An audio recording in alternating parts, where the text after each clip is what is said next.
Salut, c'est Aslak, bienvenue dans ma forge. Aujourd'hui on se retrouve pour une vidéo un petit peu particulière. Je vais passer en revue avec vous mon atelier, on va faire un petit room tour comme on appelle ça. Et je vais vous parler de tous les outils que j'ai et les outils qu'il faut pour bien commencer la forge. Je vais m'adapter à quelqu'un qui connaît rien du tout et qui n'a pas d'outillage. Donc je vais vous montrer mes machines et vous expliquer comment on peut les remplacer avec de l'entrée de gamme ou des outillages manuels. Donc voilà, on va passer en revue tout ça, je vais tout vous montrer, tout vous expliquer, autant que possible en tout cas. Mais donc on va avoir l'outillage nécessaire pour commencer la forge, pour avancer dans la forge et même pour devenir professionnel dans ce milieu-là. Donc n'hésitez pas à me dire dans les commentaires si j'ai oublié de parler de quelque chose, si vous avez des questions, etc.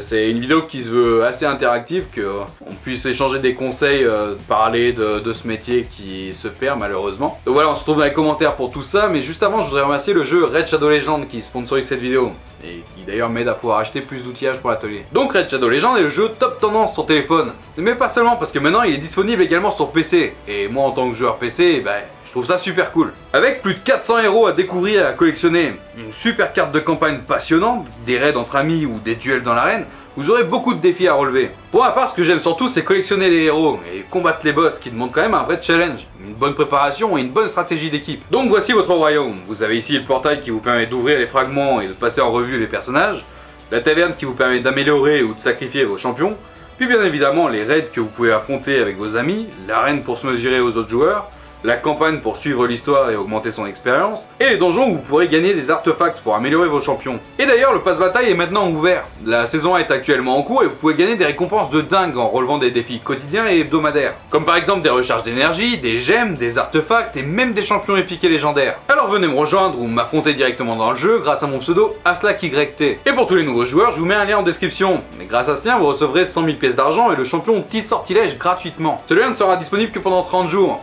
Alors c'est le moment de foncer les amis. Bon déjà pour bien commencer la forge il faut 4 choses. Il faut le feu, l'acier, l'enclume, le marteau. Avec ça on peut déjà faire beaucoup, même quasiment finaliser un couteau. Par exemple les couteaux médiévaux sont quasiment uniquement faits à ça. Ils sont juste terminés après à la pierre à aiguiser pour faire le tranchant.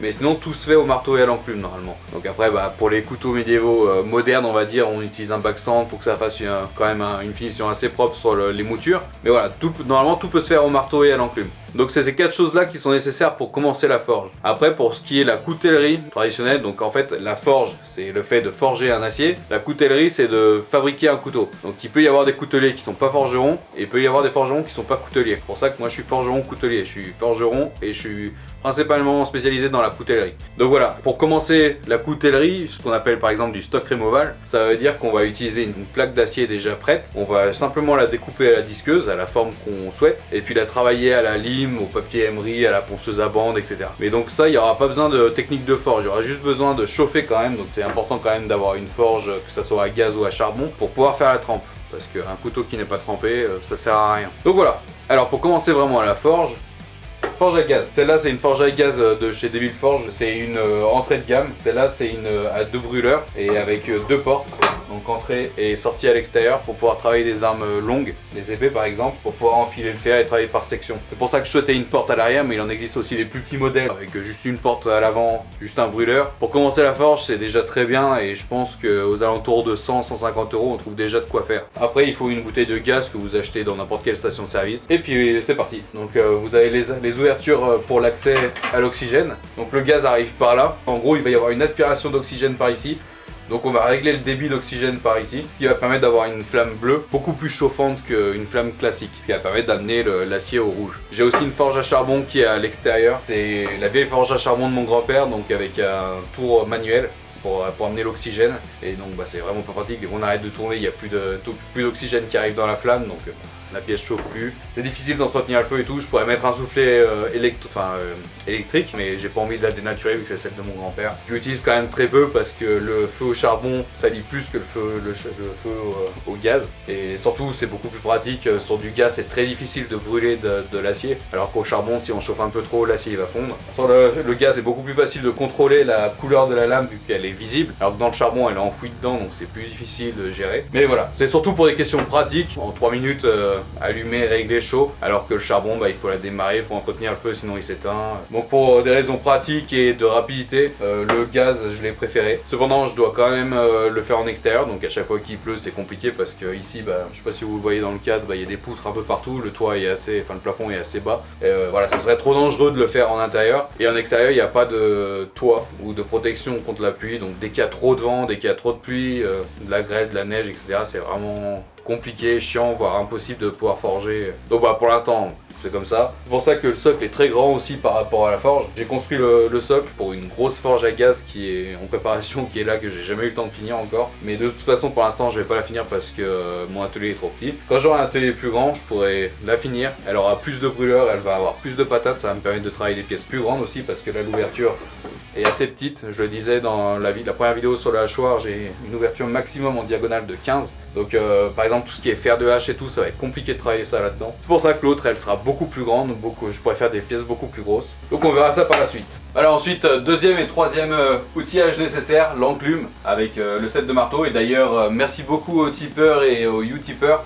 C'est grâce à vous que j'ai pu acheter ces deux marteaux, donc j'ai enfin des bons marteaux de forge plutôt que de mon vieux marteau qui a cassé d'ailleurs. C'était pas très pratique, donc cette fois j'ai enfin un marteau à panne qui va me permettre de bien étendre l'acier, puis un marteau bombé de forge pour pouvoir vraiment travailler mon acier comme je le souhaite. Donc voilà, merci beaucoup aux tipeurs et aux utipeurs, c'est grâce à vous. Je m'équipe de mieux en mieux au fur et à mesure. Il me reste encore un marteau à planer par exemple qui va me permettre de faire un fini bien plat sur mon acier à pouvoir acheter. Donc bon, je vais attendre encore quelques mois sur Tipeee et Utip pour pouvoir avoir de quoi. Mais c'est super cool, donc merci beaucoup à vous. Ensuite l'enclume, donc celle-là c'est une enclume de base, elle fait à peu près 60 kg je crois. C'est déjà très bien pour pouvoir travailler. Ce qui est important c'est d'avoir une corne ronde et puis une table avec des arêtes bien dessinées. Donc voilà, enclume de 60 kg, mais on n'est pas obligé d'acheter une enclume, une vraie enclume pour débuter. Il y a eu une époque où il y a eu un gros marché des enclumes pour de la décoration, un peu dans le même style que les tonneaux. C'est pour ça que les tonneaux maintenant valent super cher, c'est parce que plein de gens les ont achetés juste pour la décoration. Donc une enclume ça vaut quand même très cher. Alors pour commencer, il y a d'autres méthodes. Donc, par exemple là-haut vous avez un vieux rail de chemin de fer qui a été travaillé par mon grand-père à l'époque. Donc on peut commencer avec un bout de rail de chemin de fer,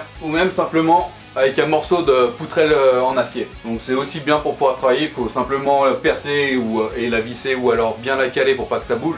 Mais c'est déjà très bien pour pouvoir commencer, ou simplement un tas en acier. Derrière j'ai une enclume un peu plus grosse, à peu près 100 kg, mais pour l'instant j'ai pas la place pour pouvoir la mettre, mais quand j'aurai un atelier plus grand je pourrais l'installer aussi sur un bio, mais pour l'instant j'ai pas la place. Donc voilà l'enclume 60 kg avec donc un set de marteaux au minimum. Ce qui est bien c'est d'avoir un marteau à panne pour commencer, donc pas forcément un marteau de forge comme ça à panne, mais un marteau de bricolage. Il faut simplement arrondir bien les arêtes pour pas marquer l'acier. Les marteaux à panne vont vous permettre d'étirer l'acier. Si je tape mon acier chaud de cette façon, vu que la panne est dans ce sens là, l'acier va s'étirer de manière perpendiculaire à la panne, ce qui va me permettre sur une barre d'acier, plutôt que de l'écraser dans tous les sens et donc l'agrandir dans tous les sens, je vais pouvoir l'étirer que d'un côté que j'aurais choisi. Ensuite pour la hauteur de l'enclume, donc l'enclume est fixée sur un bio, et le bio faut qu'il soit assez stable et assez lourd. Donc l'enclume ne bouge pas pour éviter qu'elle tombe déjà sur vos pieds ou sur vos jambes, et pour pouvoir travailler de façon propre et stable. Pour la hauteur de l'enclume,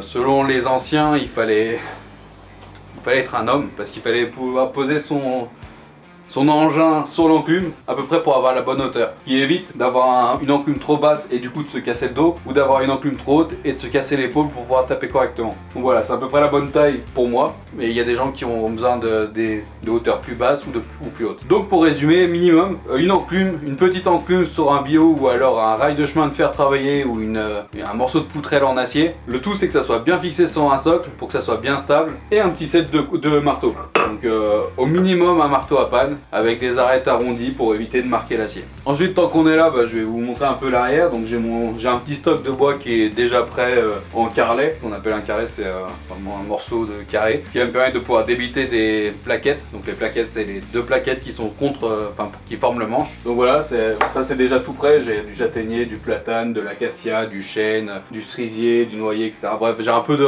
les essences que je peux trouver facilement par ici. J'ai de la corne, de la corne, de l'os, encore du bois qui est un petit peu plus rare, genre de l'ébène ou de l'olivier. Au-dessus j'ai des bois de serre ou de la corne, toujours dans le but de pouvoir faire des manches. Par exemple je fais un couteau où je me dis que le manche serait sympa avec une fourche de bois de serre, bah voilà, je pioche dans ce genre de choses. Ensuite, bah des gants, des gants et du matos médical parce que les blessures sont assez fréquentes à la forge, hein, faut pas se le cacher. Après, là derrière, je sais pas si on le voit. Ouais, si là-bas, je crois qu'on le voit. Donc il y a les étaux de forge. Pareil, pour l'instant, j'en ai 2, mais j'ai pas la place de les utiliser. Donc bah, pour l'instant, ils prennent la poussière ici, dans le but de pouvoir vite déménager et vite les utiliser. Surtout que ça me serait très utile. Donc pour l'instant, bah, je fais ça. Mais bon, au moins ils sont là. C'était des bonnes affaires, donc j'ai pu les récupérer et ça me servira toujours plus tard. Et d'ailleurs, ça c'est la fameuse forge à gaz que je suis en train de fabriquer avec un lot de pince dessus. Oui, parce que ça, je l'ai pas dit, mais pour travailler l'acier à chaud, il faut forcément de la pince. De la petite pince à main, ça va pas suffire, il faut de la tenaille. Dans ce type là par exemple, donc tenaille de forge classique pour pouvoir bien saisir l'acier chaud et pouvoir le travailler correctement sur l'enclume. Donc important, au moins une pince, bien que vous verrez très vite qu'il vous en faut plusieurs différentes, de plusieurs tailles différentes, de plusieurs styles de mors différents pour pouvoir bien saisir les pièces, parce que ça va vite vous gonfler, que les pièces sautent dans tous les sens. Ça m'arrive régulièrement encore parce que j'ai pas beaucoup de pinces et c'est très pénible.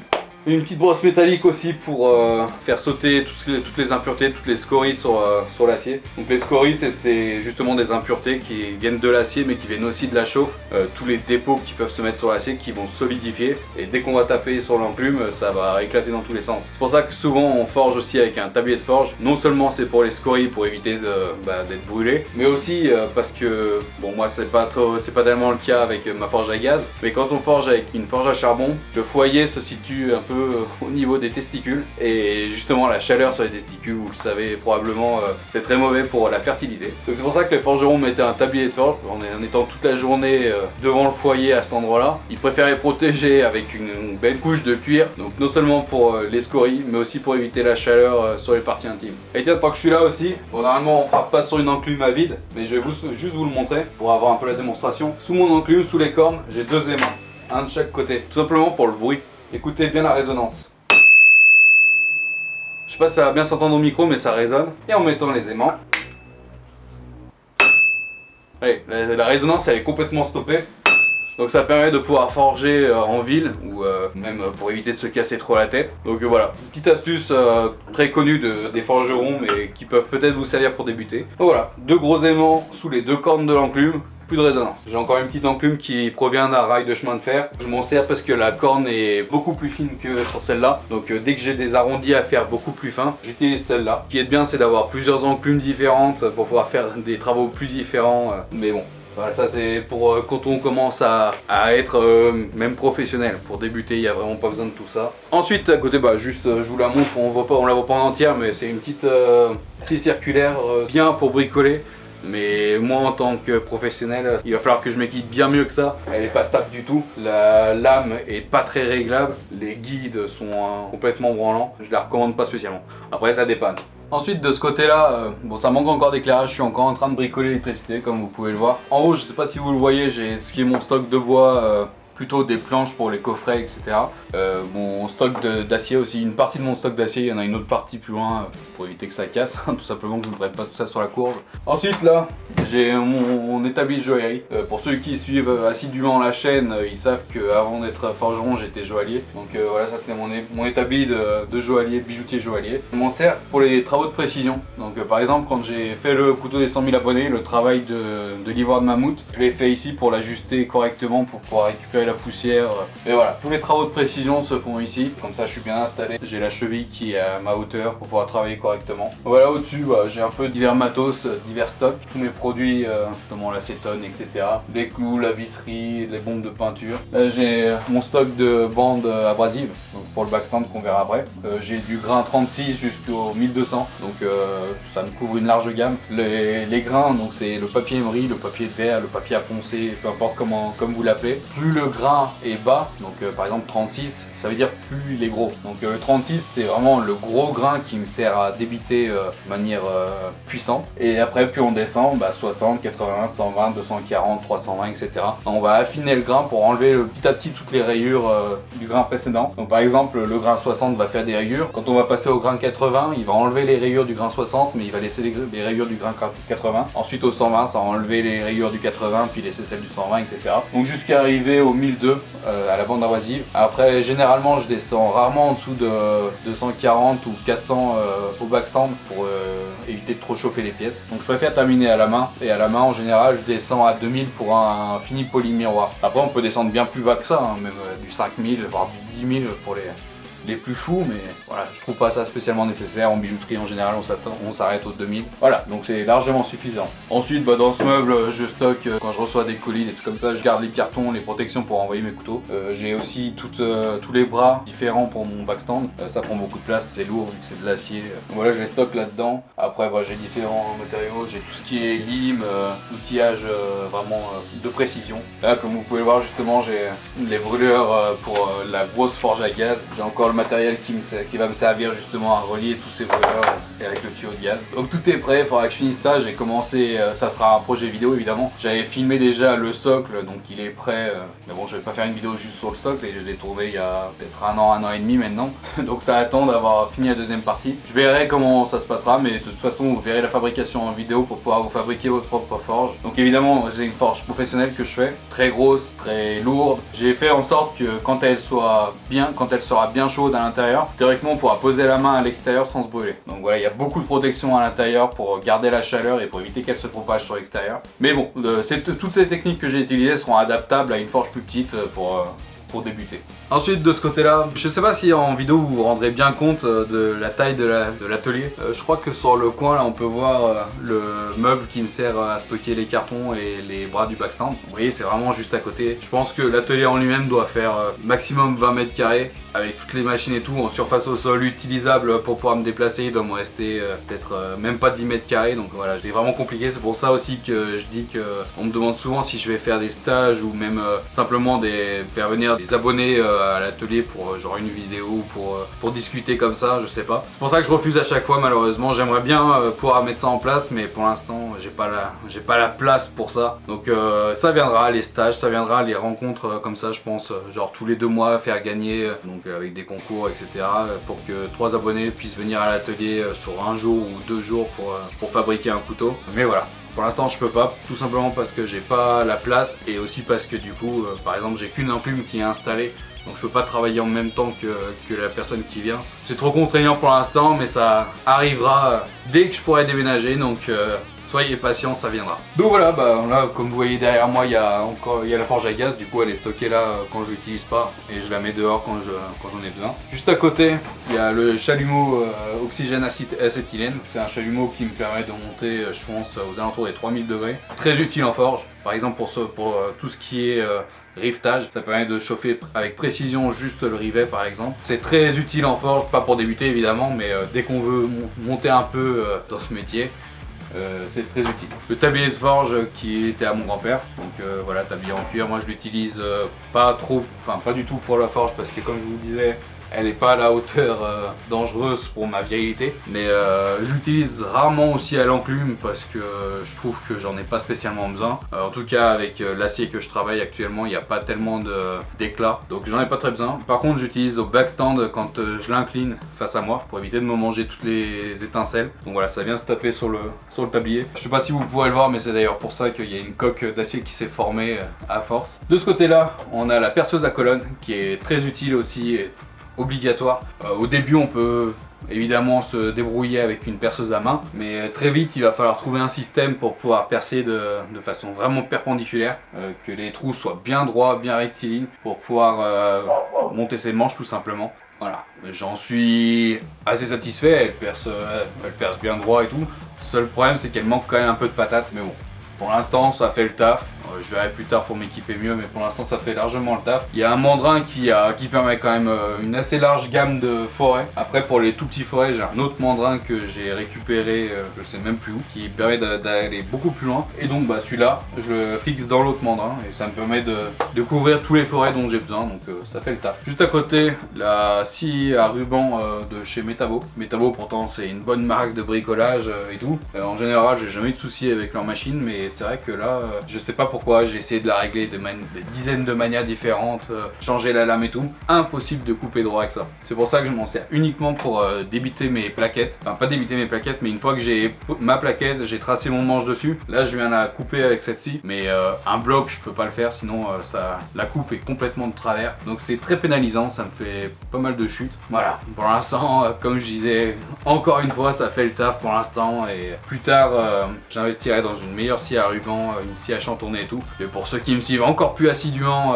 avant d'être joaillier, j'étais menuisier, donc j'ai beaucoup travaillé avec des scies à ruban, des scies circulaires et tout. Et c'est vrai que ça me manque de ne pas pouvoir travailler le bois correctement, donc j'ai hâte d'avoir un atelier plus grand et d'avoir des meilleures machines, au moins professionnelles, qui soient bien stables, à qui je peux avoir confiance. Mais bon, ça fait le taf pour l'instant. Et là derrière, j'ai un petit tour, je sais pas si on le verra sur la vidéo, j'ai un petit tour à métaux. C'est une vieille personne qui l'avait fabriqué à l'époque. Il fait le taf, il est assez difficile à utiliser, il n'est pas précis comme quelque chose d'industriel, mais il fait le taf. Je m'en sers pas non plus énormément. Je peux aussi faire le bois, mais vraiment des toutes petites sections. Le maximum je pense ça doit être du 30 peut-être, donc 3 cm de diamètre. Pour l'instant j'en ai pas spécialement une grosse utilité, à part à la limite pour travailler des pommeaux ronds d'épée ou autre. Pareil, encore une fois, je le changerai, je prendrai un vrai tour à métaux un peu plus performant. Je prendrai aussi un tour à bois pour me permettre de travailler par exemple les hampes ou les manches, ou même d'autres choses, d'autres travaux pour chez moi, genre des pieds de table, des trucs comme ça. Donc voilà, tour à métaux, tour à bois, c'est...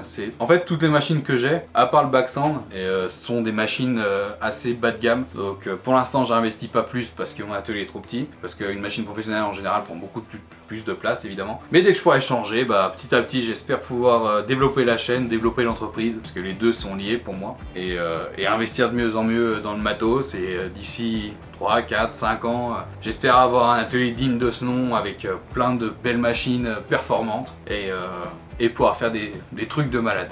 Et pour finir, le côté que vous voyez le plus régulièrement, donc le fameux backstand, ça c'est loin d'être une priorité quand on débute.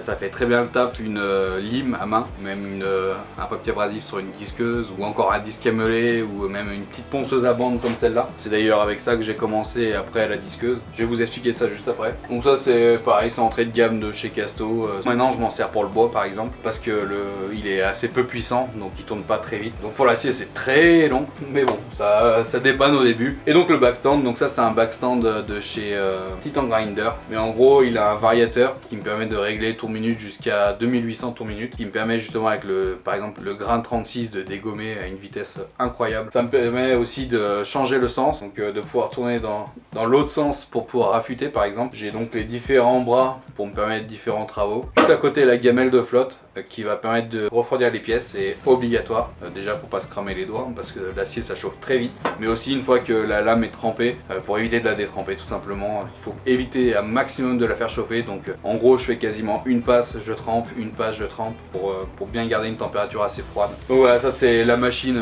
c'est un pur bonheur à utiliser. D'ailleurs maintenant je m'en sers pour absolument tout, même les travaux que j'ai à faire chez moi, je sais pas, un burin à réaffûter, n'importe quoi, j'utilise le backstand. C'est une merveille pour moi. Mais bon, voilà, c'est loin d'être nécessaire parce que c'est une machine qui est très chère. De mémoire, celle-là, elle doit coûter dans les 2000 € à peu près. Donc c'est plutôt quand on devient professionnel. Par contre, quand on devient professionnel, c'est obligatoire d'avoir ça pour le rendement. Avec ça, j'ai divisé mon temps, je sais pas, je dirais au moins par 10. Derrière, on a aussi des meuleuses et puis une pierre à aiguiser. Électrique. Là-bas au fond, tout ce qui est ma réserve de papier emery avec les numéros 120, 180, 240, etc. Tout ce qu'il me faut pour tracer, pour mesurer, la colle, etc. En bas, on le voit, non, je sais pas, je pense pas qu'on le voit. Enfin bref, dans les tiroirs là, j'ai plein de tiroirs. La réserve de pinces, les équerres, d'autres marteaux, tout ce qui est tournevis, tout ce qui est lime.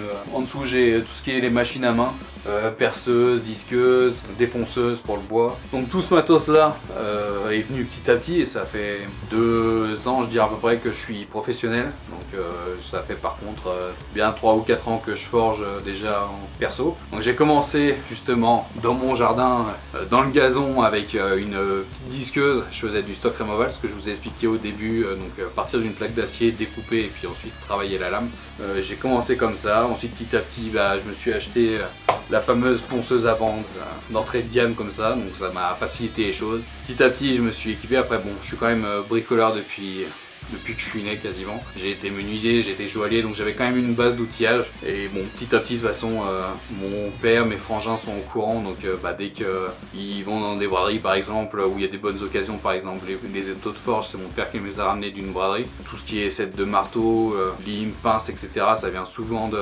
J'ai des gens qui n'en veulent plus, à Emmaüs, dans les braderies. Voilà, le seul vraiment matos neuf que j'ai eu, c'est le backstand. Après, tout le reste, c'est de l'occasion. Donc voilà, on peut très bien s'équiper tout en occasion, sur le Bon Coin par exemple. Donc voilà, il y a largement de quoi faire.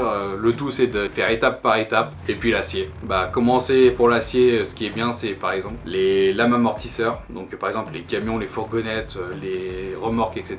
Elles ont des lames amortisseurs. Donc ça, c'est de très bon acier qui est pour forger. Sinon, comme je vous expliquais pour le couteau S100 000, les grosses vis en acier de maçonnerie. Et sinon, bah, après, de l'acier de coutellerie, de l'acier de forge, ça se trouve assez régulièrement. Ce que je conseille au début pour commencer à travailler la forge, vraiment les coups de marteau, de visualiser la couleur de la forge, etc., enfin de l'acier dans la forge, c'est d'utiliser des fers à béton, parce que c'est pas cher, ça se trouve facilement, et si on se loupe, bah, c'est pas grave, on coupe le morceau, on le jette, on continue. Donc voilà, moi je suis autodidacte. J'ai appris beaucoup de choses tout seul, j'ai appris beaucoup de choses dans les livres ou en regardant des vidéos ou simplement en discutant avec d'autres forgerons. J'ai beaucoup appris aussi de mes erreurs, j'ai fait des milliers d'erreurs, j'ai fondu beaucoup de pièces dans la forge à charbon à l'époque. J'ai cassé beaucoup de lames aussi, que ça soit à l'enclume ou à la trempe. Donc voilà, j'ai appris les différentes façons de faire en me trompant. Je savais même pas laquelle était la meilleure façon, mais en tout cas je savais que celle-là elle marchait pas. Donc voilà, petit à petit j'ai tâtonné, j'ai appris. Après, petit à petit, de toute façon, chacun se fait sa technique. Par contre, je trouve c'est important d'échanger avec d'autres forgerons, d'apprendre justement d'autres techniques qu'eux ont découvert en travaillant. Je pense que c'est la meilleure chose qu'on peut faire sur cette chaîne. C'est petit à petit, je sais qu'il y a beaucoup d'entre vous qui veulent se lancer dans la forge, qui ont commencé à se lancer ou même qui sont forgerons, d'échanger vraiment sur ce métier qui malheureusement se perd. Donc voilà, si on peut échanger toutes ces techniques, essayer de vraiment recueillir un maximum de techniques différentes, les tester, les comparer, voir ce qui marche le mieux. Et c'est comme ça qu'on va tous progresser ensemble et puis essayer de refaire revivre un peu ce métier. Montrer que même s'il y a des machines industrielles qui font un travail de précision de ouf, par exemple, bah voilà, les 100 000 couteaux Carrefour, bah ça sera 100 000 fois les mêmes avec aucun défaut, etc.